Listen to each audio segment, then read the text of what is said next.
시청자 여러분 안녕하십니까? JTB 아침 뉴스입니다. 전북은 오늘 아침 대체로 맑은 가운데 장수 11도, 익산 15도, 전주 17도 등 11도에서 17도의 조금 쌀쌀한 날씨를 보이고 있습니다. 오늘 낮 최고 기온은 24도에서 28도로 어제와 비슷하겠습니다. 바다의 물결은 0.5에서 1.5m로 잔잔하겠습니다. 당분간 낮과 밤의 일교차가 크게 나겠고 오는 금요일에는 한 차례 비가 내리겠습니다. 서울에서 60대 메르스 환자 발생이 확인됐는데요. 익산의 20대 남성이 이 환자와 같은 비행기를 타고 귀국한 것으로 나타났습니다. 전라북도는 감염 가능성은 적지만 이 남성을 집중 관리하기로 했습니다. 또 감염병 위기경보 수준을 한 단계 격상했습니다. 보도에 송창용 기자입니다. 3년 만에 메르스 발병이 확인된 서울의 60대 남성. 보건당국이 이 환자의 동선과 접촉자를 확인한 결과 익산의 20대 남성이 같은 비행기를 타고 귀국한 것으로 확인됐습니다. 다만 이 환자와 직접적인 접촉은 없었고 먼 거리에 앉아 있었기 때문에 별도의 격리나 병원 치료가 필요한 밀접 접촉자가 아닌 일상 접촉자로 분류했습니다. 일상 접촉자는 따로 격리되지 않고 2주 동안 관할 보건소의 관리 대상이 됩니다. 일상 접촉자의 경우에는 일상생활을 하면서 본인이 혹시라도 이상한 증상들이 나타나는 경우에 즉시 보건기관에 알려주셔서 저희가 능동적으로 대처하게 하는 그런 감시자입니다. 이 남성과 함께 전북에 주소를 둔 세관 근무자 한 명이 일상 접촉자로 확인됐지만 실제 거주지는 경기도로 나타났습니다. 전라북도는 만일의 사태에 대비해 감염병 위기경보 수준을 관심에서 주의 단계로 격상했습니다. 또 환자 발생에 대비해 전북대병원과 군산의료원에 7개의 음압 격리 병상을 준비하고 공무원교육원에 90개의 격리시설을 확보했습니다. 지난 2015년 전북에서는 메르스 사태로 순창의 한 마을이 통째로 격리되는 등 700명 넘게 격리됐습니다. 또한 3명의 환자가 발생해 이 가운데 2명이 숨졌습니다. 메르스의 최대 잠복 기간은 14일인 만큼 확산 여부는 2주 안에 판가름 날 전망입니다.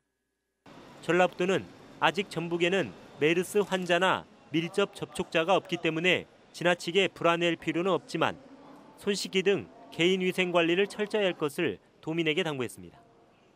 JTB 뉴스 송창용입니다. 한국전통문화전당은 한옥과 한식을 설명하는 콘텐츠를 다양하게 갖추고 있습니다. 하지만 관광객은 고사하고 전주 시민들에게도 외면받고 있습니다. 정윤성 기자입니다. 한국전통문화전당 2층에 마련된 한 문화관입니다. 한옥의 구조부터 한옥을 짓는 방법, 전통 창호를 설명하는 전시물이 있습니다. 하지만 안내 데스크는 비어있고 터치스크린은 작동되지도 않습니다. 시설을 둘러보는 관객 한 명 보이지 않습니다. 3층에 있는 전주 음식 모형 전시실도 마찬가지입니다. 전주 백반, 전주 한정식, 전주의 절기 음식에 평소에 보기 힘든 회갑상과 패백상까지 갖추고 있습니다. 하지만 비빔밥 체험객을 제외하면 평소엔 전시실에 찬바람만 불고 있습니다.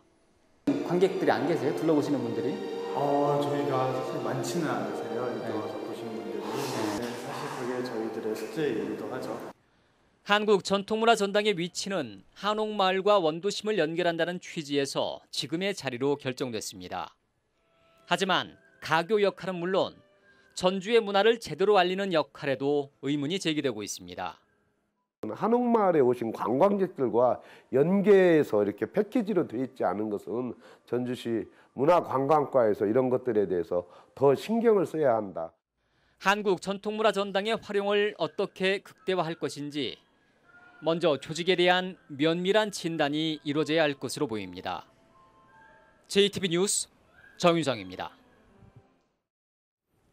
전주시가 사회적 기업과 자활 기업의 자립을 돕기 위해 전주동물원의 판매장을 열었는데요.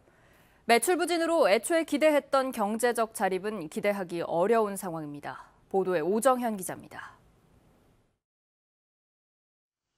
전주동물원의 사회적 경제 매장인 전주 전빵입니다. 상품 진열대가 마련돼 있지만 아무것도 없습니다. 제품을 전시하기 위한 공간도 거의 활용되지 않고 있습니다. 사회적 기업과 협동조합, 자활사업단이 운영하는 식당, 커피가게, 일반 제품 판매점이 한 공간에 들어섰지만 손님 한 명 보이지 않습니다. 지난 5월 문을 연 뒤 어린이날이 낀 5월에만 매출이 반짝 올라갔을 뿐입니다. 전주시는 새 점포의 전체 월 매출을 200~300만 원 수준으로 보고 있습니다. 주말에는 좀 낮고 평일에는 안 돼요. 내일 안 오다가 지난주 토요일에 조금 올라가서. 원래 이 자리는 전주푸드 식당이 운영되다 매출 부진으로 지난해 문을 닫은 곳입니다. 동물원 입장객만을 대상으로 하는 한계가 있는데도 전주시는 보안 대책 없이 사회적 기업과 협동조합을 입점시켰습니다. 전주전빵 공간을 활용해서 시민들을 대상으로 교육이나 홍보나 체험 프로그램 등을 운영할 계획입니다. 전주시는 저렴한 임대료에 매장을 제공해 자립을 돕는다는 구상이지만 1년도 안 돼 문을 닫은 전주푸드 식당의 어려움이 그대로 되풀이되고 있습니다. JTB 뉴스 오정현입니다. 9월 정기국회가 시작되면서 전라북도 관련 법안들의 처리에 관심이 쏠리고 있습니다. 연금법과 탄소법 등 핵심 법안들의 관련 부처 설득은 물론 자유한국당의 견제도 풀어야 할 과제입니다. 이승환 기자입니다. 연기금 전문대학원 설치를 위한 국민연금법 개정안은 관계 부처의 반대가 매우 심합니다. 대학 구조조정이 한창인 마당에 새로운 교육기관을 설립할 수 없다는 건데 자유한국당도 똑같은 논리로 발목을 잡고 있습니다. 국회 김광수 의원은 중요한 건 전북이 제3의 금융중심지로 지정을 받는 것인 만큼 그 전제 조건인 금융인력 양성기관의 대안을 모색하고 있습니다.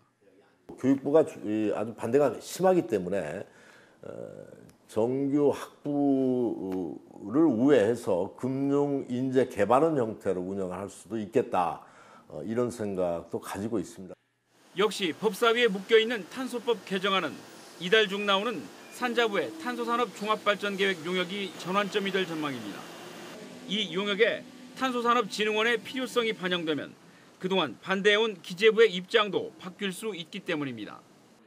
정운천 의원은 명분이 충분한 만큼 용역이 나온 뒤 법안을 견제하는 자유한국당 의원들을 집중 설득한다는 계획입니다.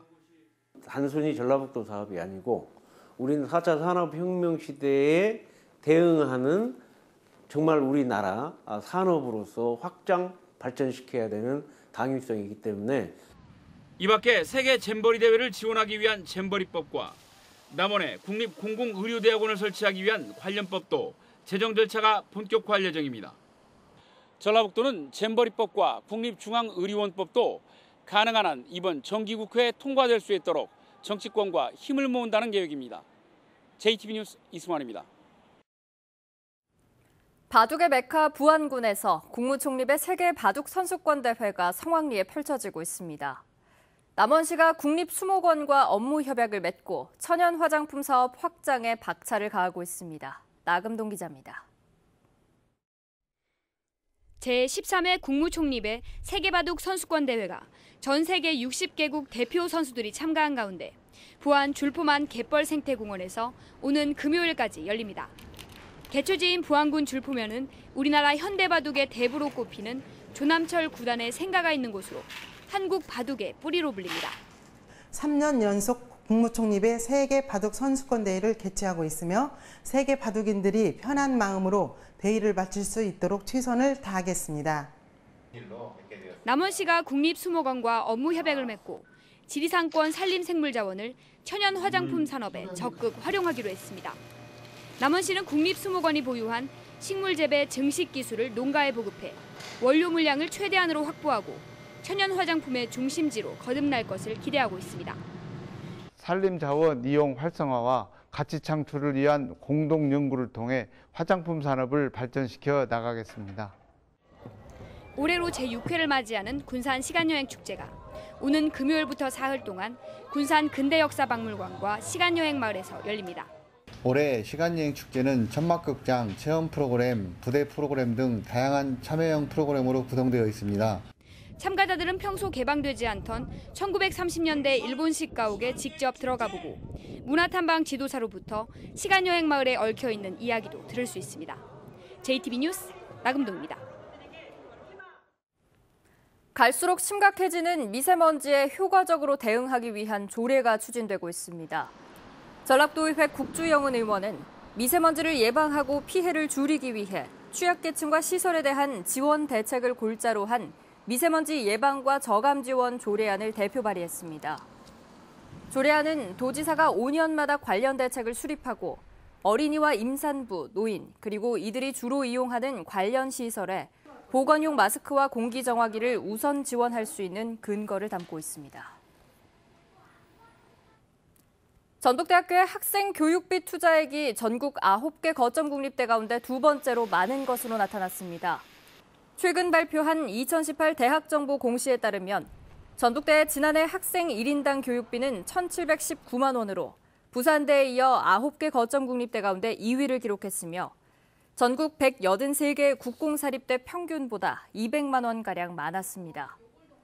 전북대는 학생 1인당 장학금이 큰 폭으로 증가하고 정부의 재정 지원 사업을 통해 학생 교육 투자가 늘고 있다고 밝혔습니다.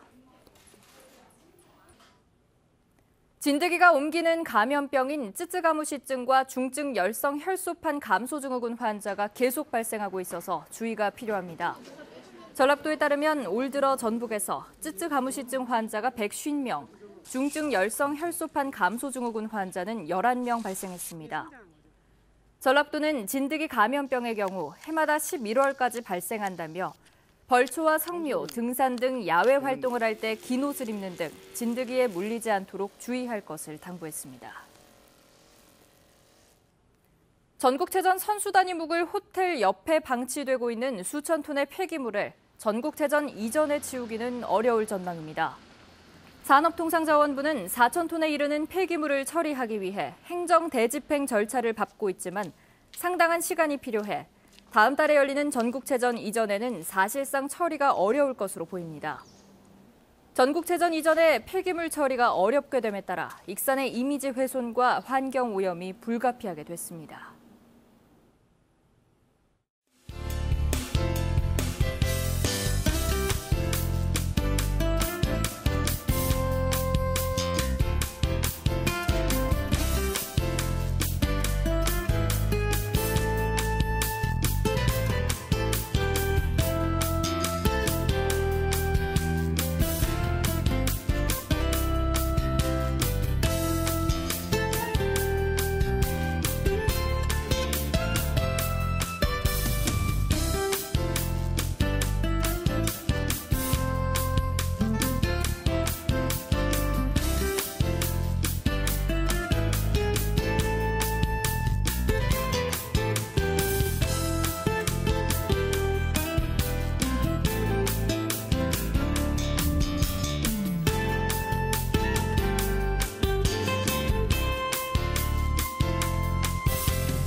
JTB 아침 뉴스를 마칩니다. 함께해 주신 여러분 고맙습니다.